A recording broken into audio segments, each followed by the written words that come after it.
그런 막장 중에 걔 막장인 집이 될 뻔했기 때문입니다. 이제 제게는 남은 가족이 단 한 명도 없습니다. 가족들이 병으로 돌아가시거나 불의의 사고로 돌아가시거나 그런 경우가 아닙니다. 저는 제가 몇 년 전에 정말 커다란 상처를 받은 적이 있습니다.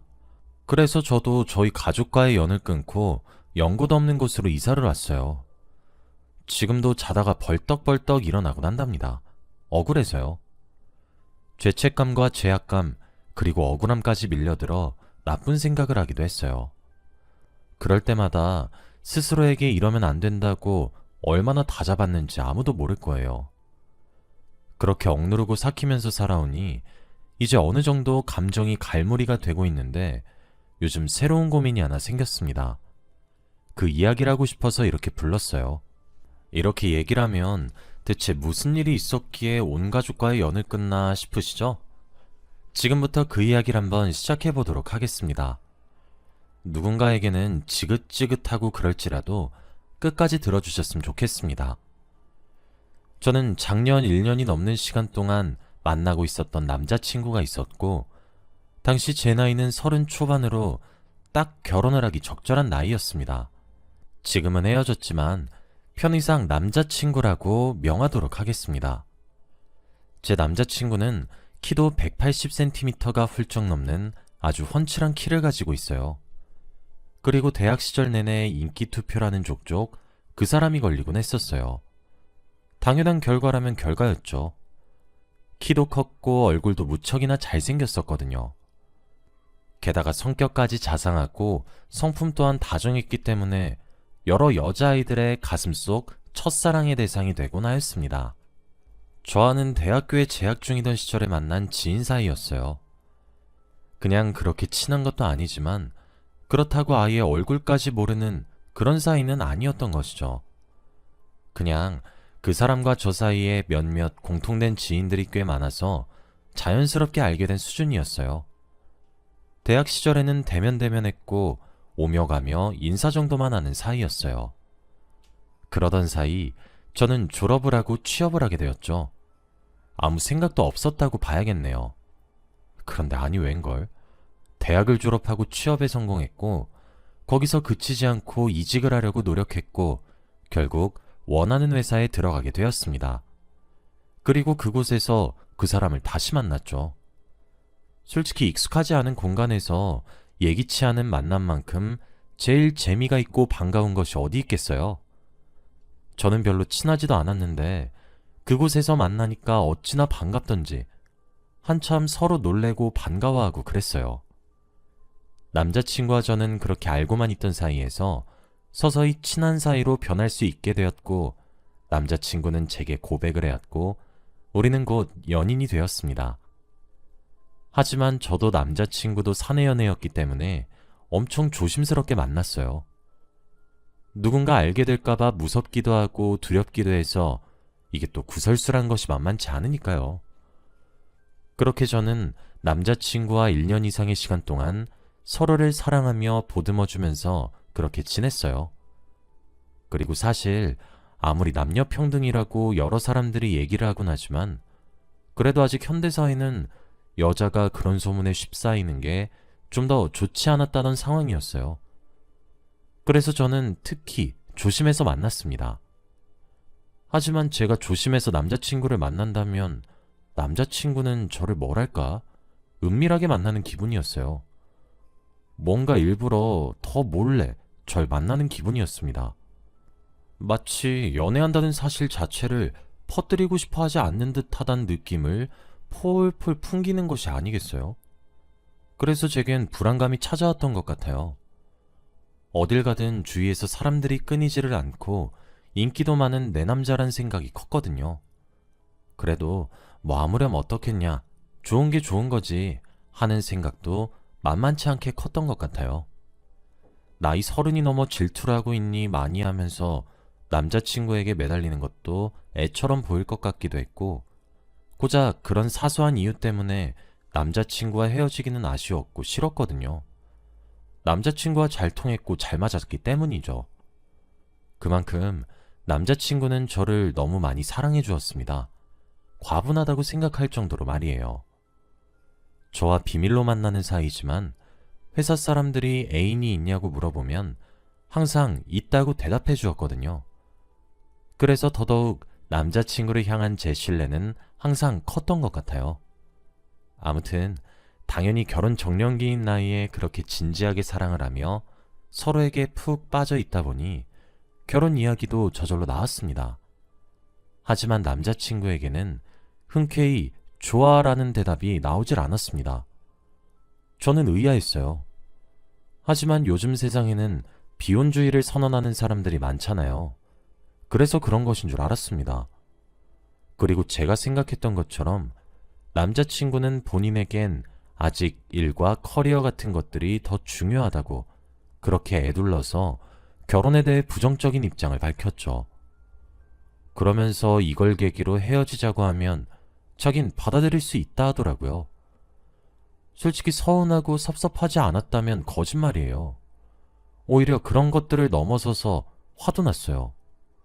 이럴 거면 왜 미리 말을 하지 않았나 하는 마음에서요. 저희는 그렇게 시간을 가지기로 했어요. 솔직히 합의를 했다기보다는 일방적인 제 억지에 가깝긴 하죠. 저만 결혼을 원하고 있었으니까요. 그러던 어느 주말이었습니다. 저희 엄마에게는 쌍둥이 여동생이 하나 있어요. 그러니까 제게 이모가 되시는 분이신 거죠. 저희 엄마랑 이모는 결혼 시기는 서로 다르셨는데 아이는 비슷하게 낳으셨어요. 제가 태어나고 2년 정도 뒤에 사촌동생이 태어났거든요. 자매끼리 우애도 깊으셨기 때문에 사촌동생인 미나와 저도 정말 친자매처럼 컸어요. 하지만 서로 대학에 가고 직장 생활을 하고 그러면서 전과 같이 만나지 못했죠. 이모네와 저희가 사는 동네는 가까운 지역이었지만 사촌동생이 다른 지역에서 일을 해서 멀어졌거든요. 저는 소파에 앉아서 TV를 보고 있었는데 엄마가 제 곁으로 스르르 걸어왔어요. 그러면서 제게 말을 거셨죠. 예, 미나가 이번에 결혼을 한대. 아휴, 형님은 좋으시겠다.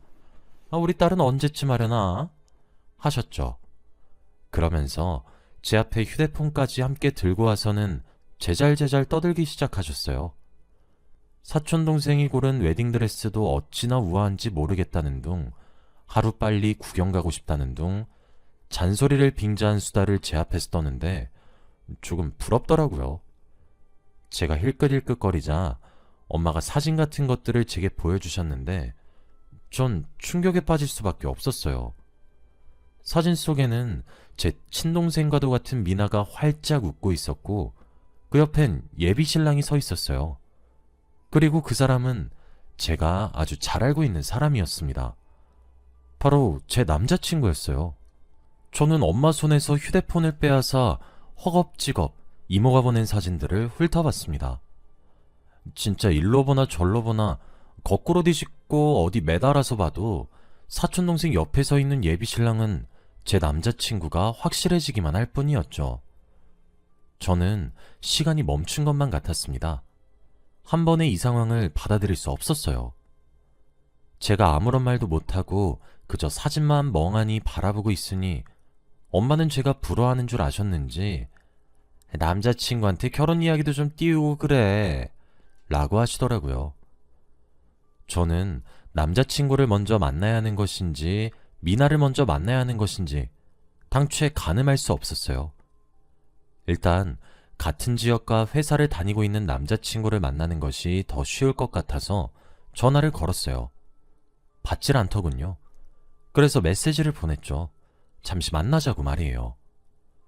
저는 이모가 엄마에게 보내준 사진들 중에서 제일 선명하게 찍힌 사진들만을 따로 모아 받아왔습니다. 그리고 그날 저녁 남자친구와 약속 장소에서 만났어요.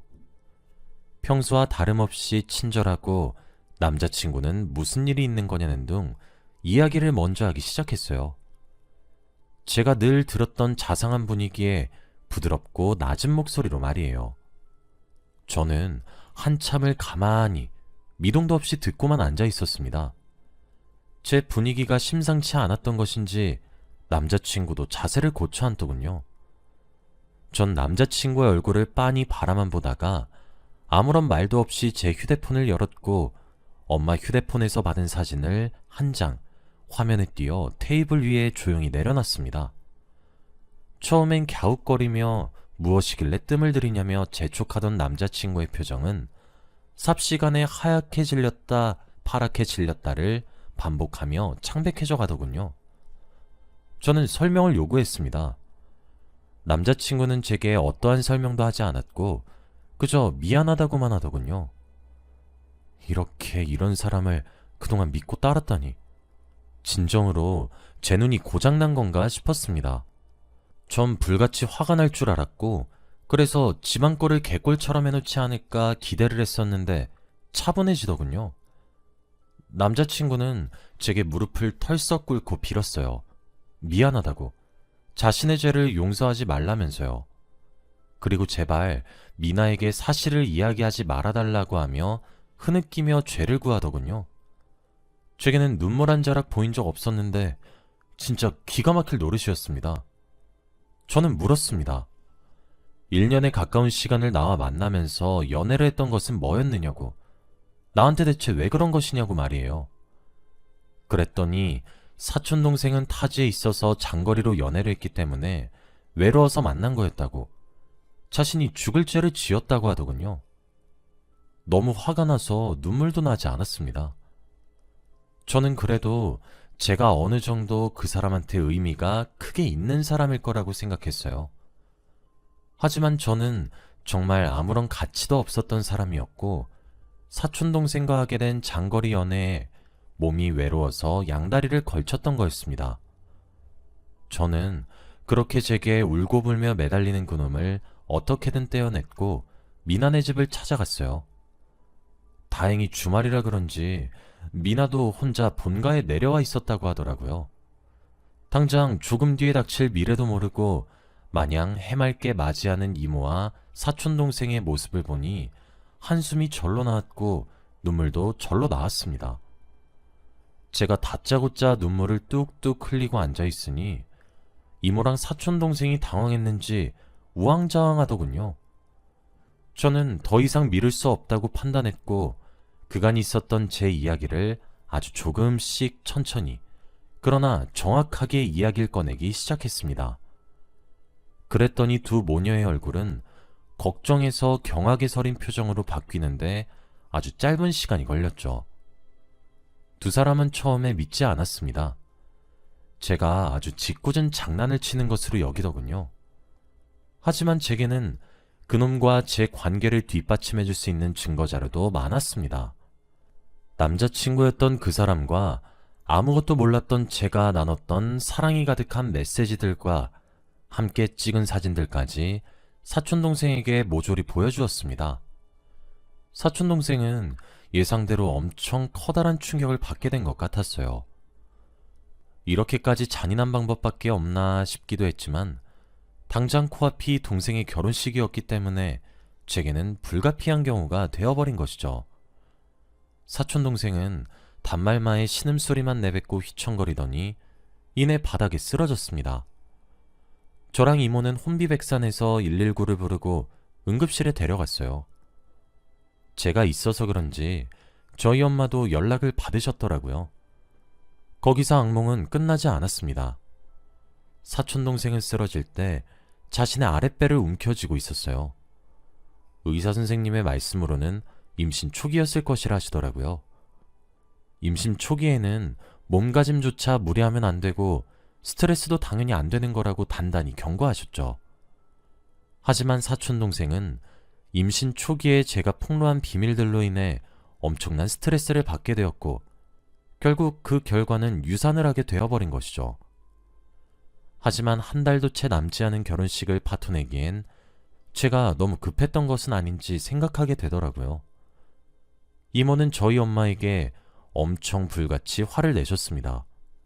왜 딸 간수를 제대로 하지 못해서 이사단을 내는 것이냐고, 개족보를 만들어도 적당히 해야 하는 것 아니냐고, 지금 얘 하는 짓거리가 콩가루 집안 만드는 거랑 뭐가 다르냐고 하시면서 제게 화살을 돌리셨죠. 제일 짜증이 났던 건 저희 엄마는 동생의 그런 폭언에 미안하다는 말을 하면서 이모를 위로했습니다.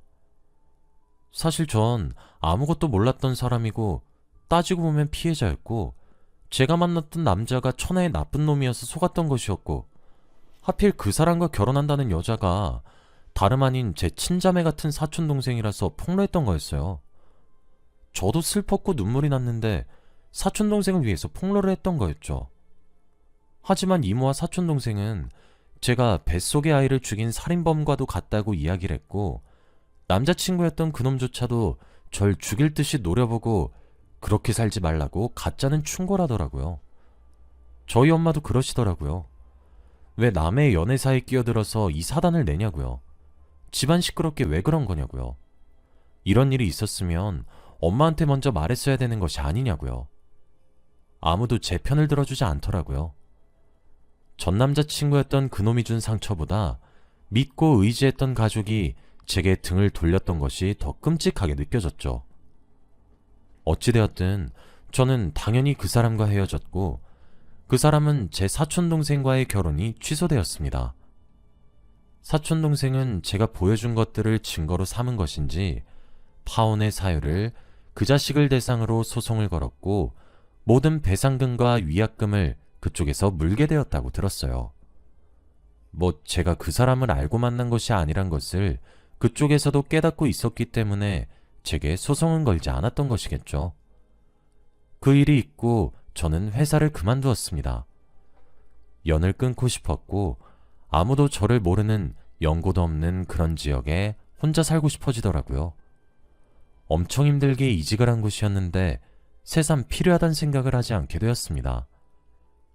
그렇게 지금 제가 살고 지내는 지역으로 이사를 오게 되었고 친인척을 포함한 어떠한 연락도 하지 않아요.